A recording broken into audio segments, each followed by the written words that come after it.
अस्सलाम वालेकुम my dear students. आज हमने पढ़ना है कंपैरिजन प्रॉपर्टीज का। आयनिक और जो हमारे पास है कोवलेंट कंपाउंड्स है ना, इनकी प्रॉपर्टीज को कंपेयर करना है।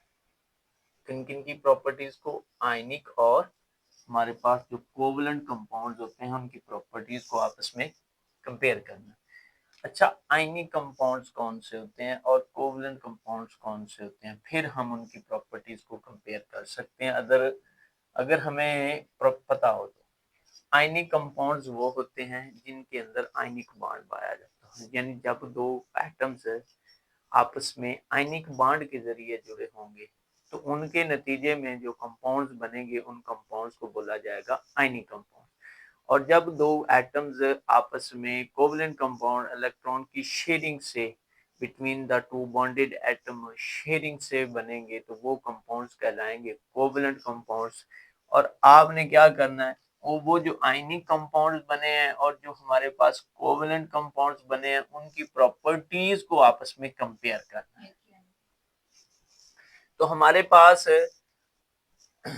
पास आयनिक कंपाउंड की प्रॉपर्टीज हैं और ये हमारे पास कोवलेंट कंपाउंड्स की प्रॉपर्टीज हैं।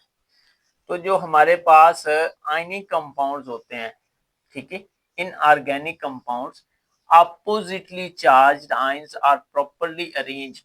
याद रखिए, आयनिक कंपाउंड में क्या होता है, हमारे पास अपोजिटली चार्ज होते हैं, पॉजिटिव और नेगेटिव चार्ज्ड होते हैं। हमने एक एग्जांपल देखी थी कि हमारे पास एक NaCl एक आयनिक कंपाउंड है, तो इसके ऊपर अपोजिटली चार्ज मौजूद है। इसकी जो लेफ्ट साइड पर जो Na है उसके ऊपर प्लस चार्ज होता है और क्लोरीन के ऊपर नेगेटिव चार्ज होता है, ठीक है। तो ये अपोजिटली चार्ज आयंस है, ठीक है। आयनिक कंपाउंड जो होते हैं उनके ऊपर अपोजिटली चार्ज आयन होता है और इस वजह से जो है ना वो एक खास शेप के अंदर क्रिस्टल स्ट्रक्चर के अंदर अरेंज हो जाते हैं, जिससे जो स्ट्रक्चर हमारे पास बनती है या जो कंपाउंड हमारे पास बनता है वो एक न्यूट्रल कंपाउंड बनता है। और न्यूट्रल कंपाउंड में याद रखें, जब दो कोई अपोजिट चार्ज हो ना तो अपोजिट चार्ज एक दूसरे को अट्रैक्ट भी कर रहे होते हैं, ठीक है। उनमें इलेक्ट्रोस्टैटिक फोर्स भी पाई जाती होती है, अट्रैक्शन भी पाई जाती है between their ions.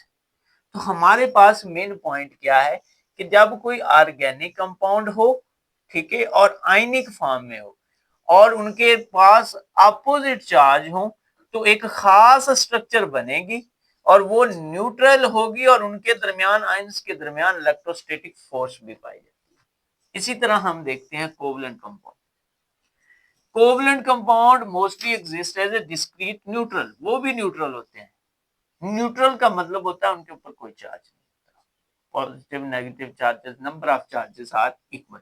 Strong electrostatic attraction, strong electrostatic force of attraction पाई जाती है बिटवीन द न्यूक्लियाई, दो बॉन्डेड एटम के दरमियान जो न्यूक्लियाई होता है। यानी हम देखते हैं कि हमारे पास अगर ये एक हाइड्रोजन एटम है, ठीक है, हाइड्रोजन एटम का ये एक न्यूक्लियस और दूसरा हाइड्रोजन एटम हमारे पास उसका ये न्यूक्लियस, उनके दरमियान इलेक्ट्रॉन्स की ये शेयरिंग हो गई, ठीक है, शेयरिंग हो गई। तो इसका न्यूक्लियाई और इसका न्यूक्लियाई एक दूसरे को अट्रैक्ट कर रहे हैं, ठीक है। इलेक्ट्रॉन जो शेयर्ड पेयर्ड है उसको आपस में क्या कर रहे होते हैं, अट्रैक्ट कर रहे होते हैं।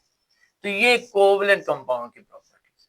उसके बाद सेकंड हम चलते हैं, आयनिक कंपाउंड किस हालत में, याद रखिएगा, यूजली सॉलिड। किस हालत में? स्टेट कौन सी होनी चाहिए? सॉलिड। सॉलिड स्टेट में लेना तो उनके मेल्टिंग और बेटा जी बॉइलिंग पॉइंट्स हाई होते हैं। हाई का मतलब होता है ज्यादा होते हैं। आयनिक कंपाउंड के मेल्टिंग और बॉइलिंग पॉइंट्स हाई होते हैं इन आ सॉलिड स्टेट में। तो यहाँ पर मेल्टिंग पॉइंट लिखा भी हुआ है हमारे पास। NaCl एक आयनिक कंपाउंड है जिसका नाम है सोडियम क्लोराइड। ये सॉलिड हालत में पाया जाता है, सॉलिड स्टेट में एग्जिस्ट करता है और इसका मेल्टिंग पॉइंट कितना है? 801 सेल्सियस। वजह क्या, इसका इतना मेल्टिंग पॉइंट क्या? Because it difficult to break the strong electrostatic force of attraction between the oppositely charge है।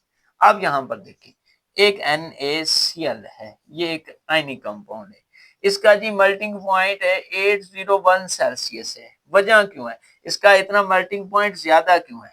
वजह यह है कि ये आयनिक कंपाउंड है, ionic compound surrounded by oppositely charge. ठीक है, तो ये जो पॉजिटिव और नेगेटिव चार्जेस है ना, ये भी एक दूसरे को अट्रैक्ट कर रहे हैं, तो ये एक फोर्स पैदा कर रहे हैं जिसका नाम है फोर्स ऑफ अट्रैक्शन। याद रखिए, दो अपोजिट चार्ज होंगे तो उनमें फोर्स ऑफ अट्रैक्शन पाई जाएगी, और फोर्स ऑफ अट्रैक्शन को तोड़ने के लिए भी क्या चाहिए? एनर्जी की ज्यादा टेम्परेचर दरकार है। इस वजह से लिखा है कि मेल्टिंग पॉइंट जो NaCl का है वो हाई है। वजह क्या है कि बहुत मुश्किल, बहुत ज्यादा फोर्स की दरकार जरूरत होती है इस फोर्स को खत्म करने के लिए, इलेक्ट्रोस्टैटिक फोर्स ऑफ अट्रैक्शन को खत्म करने के लिए between the oppositely charged ions of NaCl। इसी तरह हम देखते हैं कोवलेंट कंपाउंड के। कोवलेंट कंपाउंड किससे मिलकर बने होते हैं? Are made up of two या मोर नॉन मेटल एटम, दो या दो से ज्यादा नॉन मेटल एटम के दरमियान कोवलेंट कंपाउंड पाए जाते हैं। Lower molecular mass, lower molecular mass का मतलब क्या होगा कि जिनका मॉलिक्यूलर मास थोड़ा होगा, जिनका मॉलिक्यूलर मास थोड़ा होगा। फॉर एग्जांपल हाइड्रोजन है, ये कोवलेंट कंपाउंड है जिसका मॉलिक्यूलर, एक हाइड्रोजन एटम का कितना है? 1.008 एटॉमिक मास है, तो ये एक मॉलिक्यूल है तो इसका कितना हो जाएगा? 2.0106, ये मॉलिक्यूलर मास है, ये सबसे ज्यादा लो मॉलिक्यूलर मास है। तो लो मॉलिक्यूलर मास वाले जो कोवलेंट कंपाउंड्स हैं वो क्या हैं? ज्यादातर किस हालत में पाए जाते हैं? याद रखना है, वो गैसेस है। MCQs आ जाता है कि जिन कंपाउंड्स का, कोवलेंट कंपाउंड का मॉलिक्यूलर मास थोड़ा होता है वो कौन से स्टेट में पाए जाते हैं? वो गैसेस की, और इनके बॉइलिंग पॉइंट भी लो होते हैं। ठीक है, हाई जो मॉलिक्यूलर मास वाले हैं, हाई मॉलिक्यूलर मास वाले, यानी आप चले जाएं कार्बन के ऊपर, नाइट्रोजन के ऊपर और ऑक्सीजन के ऊपर, इनका मॉलिक्यूलर मास ज्यादा है। ठीक है, जिनका मॉलिक्यूलर मास ज्यादा है वो किस हालत में पाए जाते हैं? सॉलिड में पाए जाते हैं।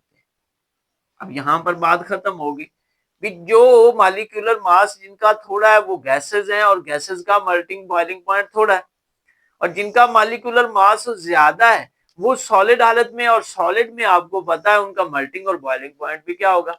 ज्यादा होगा। यानी जिनका मॉलिक्यूलर मास थोड़ा है उनके मेल्टिंग बॉइलिंग पॉइंट भी थोड़े हैं, जिनका मॉलिक्यूलर मास ज्यादा है उनके मेल्टिंग और बॉइलिंग पॉइंट्स भी ज्यादा है। क्यों? वजह क्या है? जिनका थोड़ा है वो गैसेस हालत में पाए जाते हैं, जिनका ज्यादा वो सॉलिड हालत में पाए जाते हैं। थर्ड प्रॉपर्टी याद रखिए, ionic compounds are generally soluble, हल हो जाते हैं किसके अंदर? In polar solvent. Important point है, याद रखिएगा भी, आयनिक कंपाउंड पोलर सॉल्वेंट में हल हो जाते हैं। सबसे पहले आयनिक कंपाउंड्स क्या है? आयनिक कंपाउंड को दोबारा देखते हैं। आयनिक कंपाउंड के ऊपर पॉजिटिव और नेगेटिव चार्जेस होते हैं। ठीक है, अब हम देखते हैं पोलर सॉल्वेंट से क्या मुराद है। पोलर सॉल्वेंट क्या होते हैं? पोलर सॉल्वेंट क्या होते हैं? अच्छा याद रखिए, आयनिक कंपाउंड को ना पोलर कंपाउंड भी कहा जाता है। कौन से कंपाउंड? पोलर, क्योंकि इनके ऊपर ना पोलैरिटी मौजूद है। याद रखिए, पोलैरिटी का मतलब क्या है? पॉजिटिव और नेगेटिव चार्जेस। पोलर सॉल्वेंट का मतलब क्या होता है? सॉल्वेंट वो चीज होती है जिसके अंदर कोई चीज हल हो जाए, सॉल्युबल हो जाए। ठीक है, अब पोलर सॉल्वेंट है, यानी पोलर सॉल्वेंट हो, याद रखिए ये पोलर सॉल्वेंट हो, आप उसके अंदर चीज हल क्या करेंगे? वो भी चीज क्या हल होगी? उसके ऊपर पोलर चीज हल हो जाएगी। यानी पोलर के अंदर पोलर चीज हो तो वो पोलर सॉल्वेंट के अंदर हल हो जाती है। अगर कोई चीज नॉन पोलर हो ना बेटा जी, तो वो पोलर सॉल्वेंट के अंदर हल नहीं होती। यानी इधर भी पोलर हो, इधर भी कंपाउंड पोलर हो, तो वो एक दूसरे के अंदर हल हो जाते हैं। अब आपको पता है आयनिक कंपाउंड के अंदर पोलैरिटी मौजूद है। आयनिक कंपाउंड के अंदर पोलैरिटी मौजूद है, जिसका मतलब है आयनिक कंपाउंड पोलर सॉल्वेंट है। और पानी, तो उसके अंदर पानी हल हो जाएगा लाइक वाटर। पानी का क्या? H2O, ये हाइड्रोजन और ये ऑक्सीजन। ऑक्सीजन के ऊपर पार्शियल नेगेटिव चार्ज, हाइड्रोजन के ऊपर पार्शियल पॉजिटिव। अब ये पोलैरिटी आ गई वाटर के मॉलिक्यूल के ऊपर भी और आयनिक कंपाउंड के ऊपर भी है, तो इस वजह से वो हल हो जाते हैं। याद रखिए, ये सॉल्युबिलिटी का कंसेप्ट ही ऐसा है भी, पोलर चीज हो तो उसके अंदर पोलर चीज ने हल होना है, अगर नॉन पोलर चीज है तो उसके अंदर नॉन पोलर चीज ने हल होना है। इधर देखते हैं, दे आर यूजली इनसॉल्युबल, अब ये हल नहीं होती। अब यहां से हमें पता चल गया कि कोवलेंट कंपाउंड इनसॉल्युबल है किसके अंदर, वाटर के अंदर। वजह भी, वाटर हमने अभी देखा ये एक पोलर कंपाउंड है, ठीक है। तो कोवलेंट कंपाउंड जो बनेंगे ना वो पोलर नहीं होंगे, वो पोलर नहीं होंगे, इस वजह से वो हल नहीं होंगे, क्योंकि उनके ऊपर पोलैरिटी नहीं आएगी।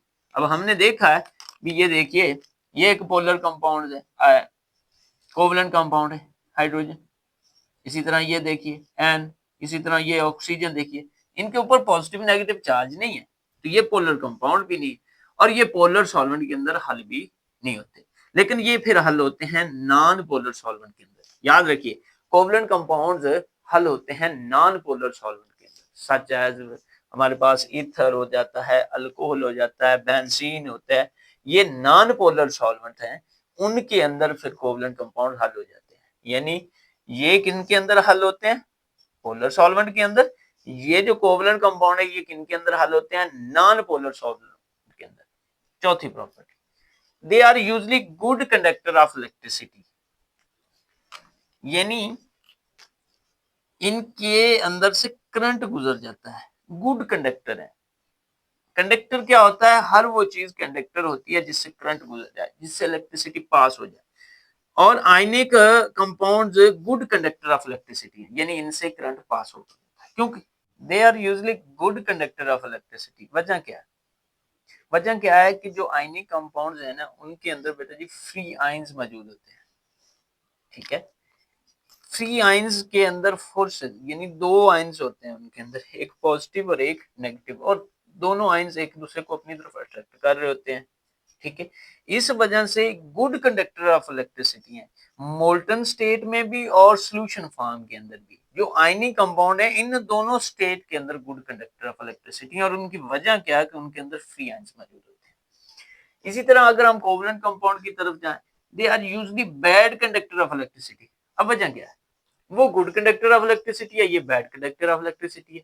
तो इसका मतलब उसके अंदर फ्री आयंस मौजूद थे तो गुड कंडक्टर ऑफ इलेक्ट्रिसिटी, इसमें फ्री आयंस नहीं होंगे, इस वजह से बैड कंडक्टर ऑफ इलेक्ट्रिसिटी। क्योंकि कोवलेंट कंपाउंड में आयंस का तो जिक्र ही नहीं है, वो तो बॉन्ड बनता है between the two bonded atom with electron की शेयरिंग से, तो उसमें आयंस आए ही नहीं है, आयंस का जिक्र ही नहीं है, तो गुड कंडक्टर ऑफ इलेक्ट्रिसिटी भी नहीं है।